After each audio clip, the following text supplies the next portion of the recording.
Audiobook Como Jesus Tratava as Pessoas, de Maurice Vanden. Esta obra foi impressa pela Casa Publicadora Brasileira. Capítulo 6. Como Jesus tratou os pecadores inconscientes. Quando eu era menininho, eu me assentava e chorava sempre que meu irmãozinho ganhava uma fatia maior de bolo. Meu pai costumava citar esse verso para meu irmão e para mim nas ocasiões em que precisávamos ouvi-lo.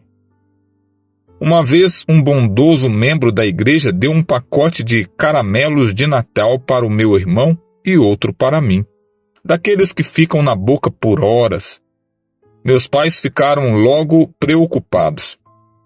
Eles não queriam que estragássemos os dentes e o estômago. Assim, estabeleceram uma regra: somente um pedaço de caramelo por vez. E isso na hora da refeição. Nenhum caramelo entre as refeições. Bem, aquilo era demais para um menino. Assim, eu peguei meu pacote de caramelo entre as refeições. Meu pai descobriu isso e rapidamente destruiu meu pacote de caramelo. E nesse momento, eu me tornei tão preocupado com a saúde do meu irmão que joguei o pacote dele no sanitário. Por que fazemos esse tipo de coisa? Por que tentamos tanto nos manter na frente um do outro, quer na extrema manifestação de guerra, quer numa brincadeira inocente?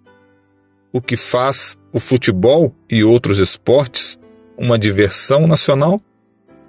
Por que competimos tanto em torno da questão: quem vai ganhar, quem vai ser o campeão, quem vai ser o primeiro? Tudo isso começou com o pecado, não é verdade? Isso tudo começou quando Lúcifer decidiu que queria ser o maior. Isso parece estar integrado em nossa própria natureza. Mesmo os discípulos de Jesus incorreram várias vezes nessa tendência de querer ser o maior. Examinando a experiência deles, encontramos um belo exemplo de como Jesus tratava os pecadores conscientes. É possível que os santos pequem? Como Jesus trata os santos que pecam? É possível pecar e saber que você está pecando e continuar fazendo o que você está fazendo errado e ainda ser um cristão? Eu sugeriria que esta é a própria questão prática. E essa é uma questão que tem uma resposta tão excitante que eu dificilmente consigo esperar para apresentá-la. Mas vamos tentar construir o nosso caso. Ao notarmos nas Escrituras como Jesus tratava esse tipo de pessoa. Tendo eles partido para Cafarnaum, estando ele em casa, interrogou os discípulos: de que é que discorreis pelo caminho? Mas eles guardaram silêncio, porque pelo caminho haviam discutido entre si qual era o maior. Isso está lá no Evangelho de Marcos, capítulo 9, versos 33 e 34. Havia chegado o tempo de Jesus voltar o rosto para Jerusalém. Os discípulos estavam certos de que o tempo havia chegado para ele estabelecer seu reino terrestre. E eles tinham negócios incompletos dos quais precisavam cuidar. O negócio incompleto deles era decidir quem seria o presidente da classe, quem seria o primeiro-ministro, quem seria o maior do reino. Os discípulos continuaram sua discussão ao longo do caminho para Jerusalém, cuidando em resolver tais problemas. Porém, eles sabiam que o que estavam fazendo era errado, porque foram ficando para trás de Jesus. Na verdade, quando Jesus alcançou os limites da cidade de Cafarnaum, seus discípulos estavam tão distantes que ele não pôde nem mesmo ouvir o que estavam dizendo. Isto é quase engraçado. Esses discípulos haviam estado com Jesus por 3 anos. Eles haviam repetidamente declarado sua fé nele, que ele era o Filho de Deus. Entretanto, aqui, você os vê tentando falar baixinho, para que Deus não pudesse ouvi-los. Isso nos ensina alguma coisa muito interessante sobre o pecado. É difícil pecar na presença de Jesus. Você já descobriu isso? Até mesmo as pessoas mais fracas acham difícil pecar na presença de alguém que elas amam e respeitam. E de alguma maneira temos que sentir que estamos longe de Deus, longe de Jesus, para continuarmos pecando. Mas os discípulos chegam a Cafarnaum e vão com Jesus para a casa onde permaneceriam. Quando Jesus encontrou uma ocasião oportuna, perguntou: sobre o que estavam vocês conversando lá atrás na estrada? Os discípulos começaram a chutar o chão, eles começaram a agitar-se e não responderam. A Bíblia diz assim: eles guardaram silêncio. Essa era uma boa hora para guardar em silêncio. Quando meus pais perguntaram o que aconteceu com o pacote de caramelos do meu irmão, eu guardei silêncio. Mas Jesus continuou a pressionar nesse ponto. E finalmente um dos discípulos disse: bem, sabe, nós estávamos questionando quem será o maior no reino. Agora, a vida de Jesus era uma vida de humildade. Ele havia se esvaziado e feito de si mesmo de nenhuma reputação, de acordo com Filipenses 2. Ele, que havia recebido a homenagem e a adoração de todas as hostes celestiais, viera para nascer em uma manjedoura. Ele que havia sido rico, tornou-se pobre para que nós, através de sua pobreza, pudéssemos nos tornar ricos. Outra vez e novamente ele havia tentado apresentar esse ponto através dos discípulos, de que a real grandeza está baseada na humildade. E eles não haviam captado a mensagem. Nesse ponto, parece que Jesus poderia ter dito: saiam do meu lado, seus 12 miseráveis. Dá-me outros 12 para começar outra vez. Mas em vez disso, ele se assentou com eles e disse: se alguém quer ser o primeiro, será o último e servo de todos. Trazendo uma criança, colocou-a no meio deles e, tomando-a nos braços, disse-lhes: qualquer que receber uma criança, tal como esta, em meu nome, a mim me recebe. E qualquer que a mim me recebe, não recebe a mim, mas ao que me enviou. Jesus estava sempre usando crianças para mostrar com que o reino do céu é realmente semelhante. Jesus era bondoso com seus discípulos. Ele não os condenou.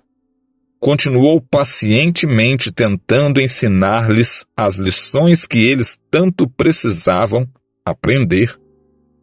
Além de tudo, ele continuou a caminhar com eles, a partilhar com eles, continuou a trabalhar com eles, a viajar com eles e a confiar-lhes seu trabalho e sua missão. Dessa lição da Escritura, vemos que os discípulos eram culpados do pecado. Que pecado? O pecado do orgulho. Dizemos, todos têm um pouquinho de orgulho. É nisto que nosso mundo está baseado. Isto é o que torna interessante o jogo da vida. E a santificação é a obra de uma vida toda. Talvez antes de morrer venceremos esse pequeno problema. Mas se você estudar isso, descobrirá que o orgulho é um dos piores pecados aos olhos de Deus. O orgulho é um dos pecados mais ofensivos a Deus, porque ele é tão contrário à sua própria natureza. E o orgulho foi o pecado que começou toda essa tragédia.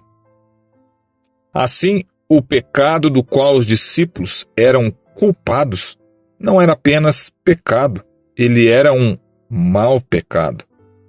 E eles sabiam que isso estava errado, e sabiam o que estavam fazendo, mas continuaram fazendo.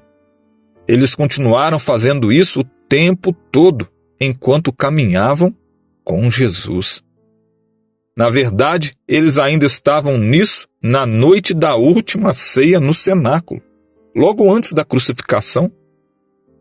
Isso se qualifica na minha definição como pecado consciente, pecado contínuo, pecado habitual, pecado acariciado, pecado persistente.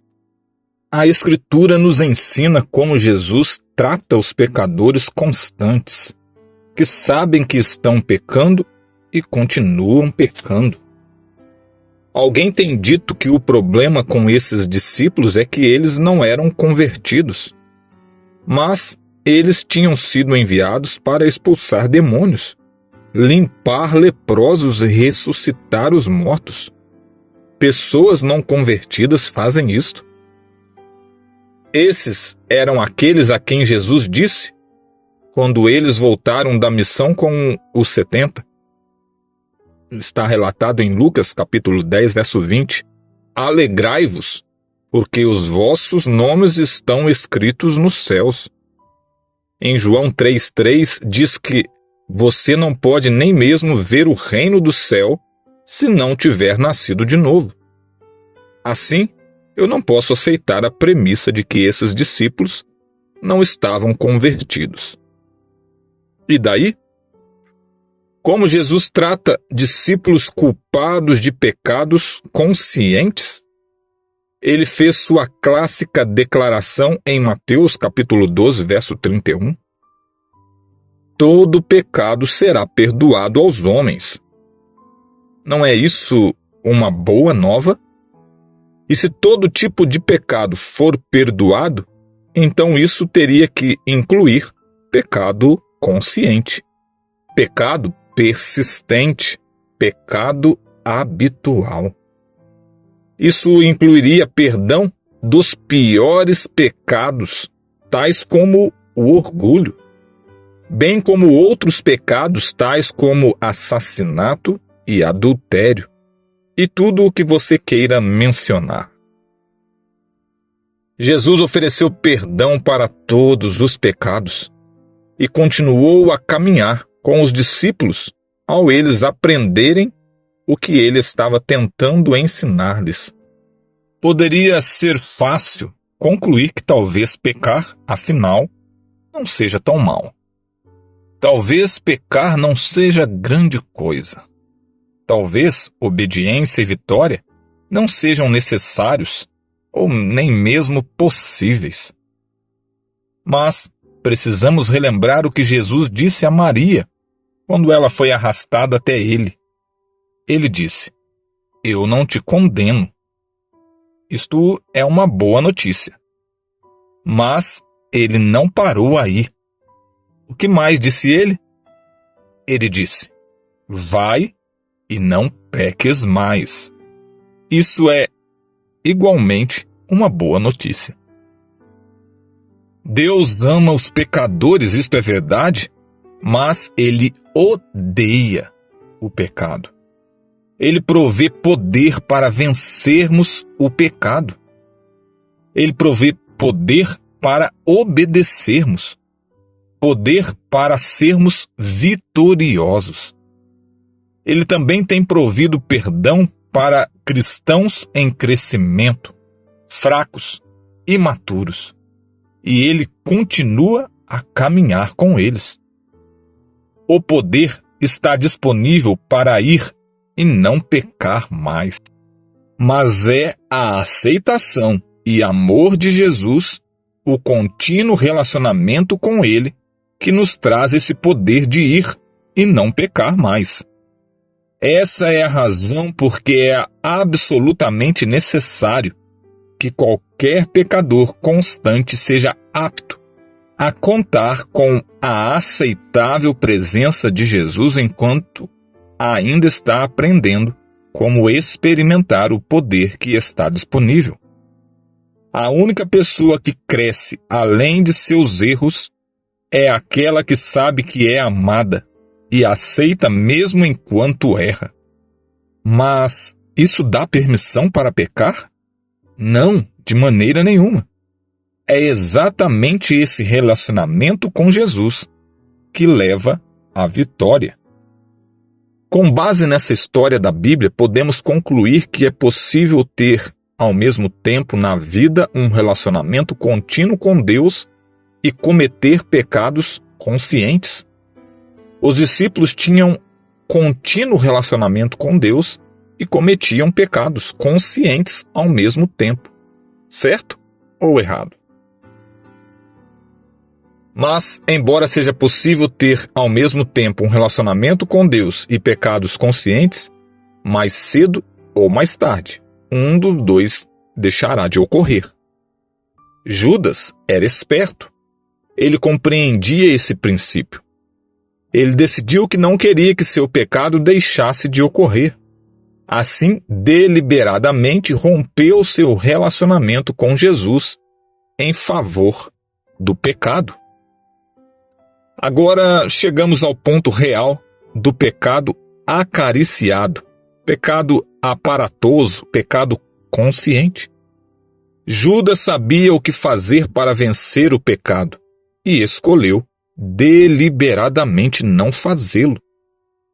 E quando alguém rompe um relacionamento com Jesus a favor de continuar no pecado, está em terreno excessivamente perigoso. Talvez você tenha encontrado pessoas que não queriam ser muito religiosas, porque tinham medo de que seu estilo de vida mudasse. Esse era o caso de Judas. Os demais discípulos, porém, queriam continuar com Jesus apesar de tudo.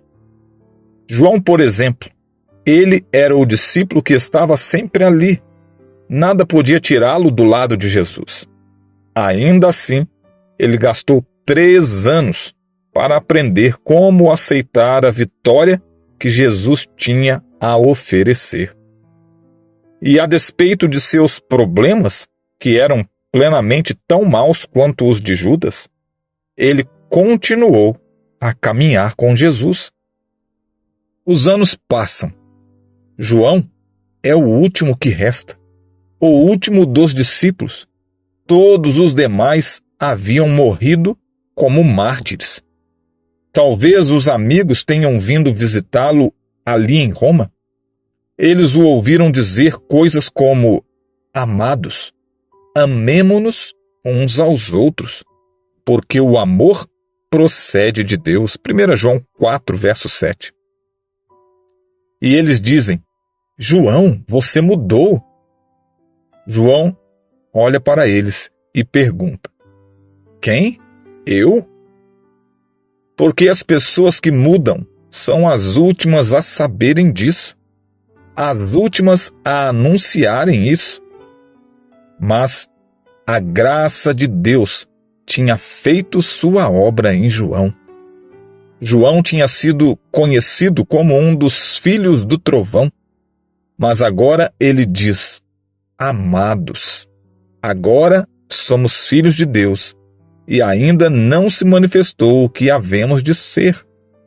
Sabemos que quando ele se manifestar, seremos semelhantes a ele, porque havemos de vê-lo como ele é.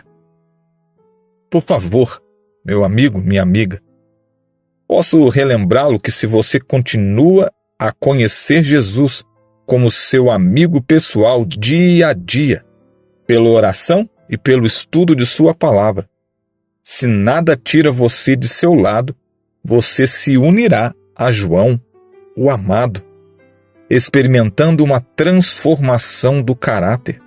Seja qual for o pecado com o qual você luta, ele se extinguirá. Às vezes ficamos impacientes e tentamos cronometrar nosso crescimento. É melhor não fazermos isso. Essa tarefa cabe a Deus. É a obra do Espírito Santo. O princípio do crescimento cristão é primeiro a erva, depois a espiga e, por fim, o grão cheio na espiga. Isso toma tempo para desenvolver o fruto. Mas o amor tem sua própria defesa construída contra a permissão para pecar. Quanto mais amamos, mais nos distanciamos de querer jogar para o ímpar com a graça de Deus. E enquanto crescemos, enquanto aprendemos com os discípulos a amar e confiar plenamente nele, quão gratos podemos ser pela mensagem de como Jesus tratava os pecadores conscientes.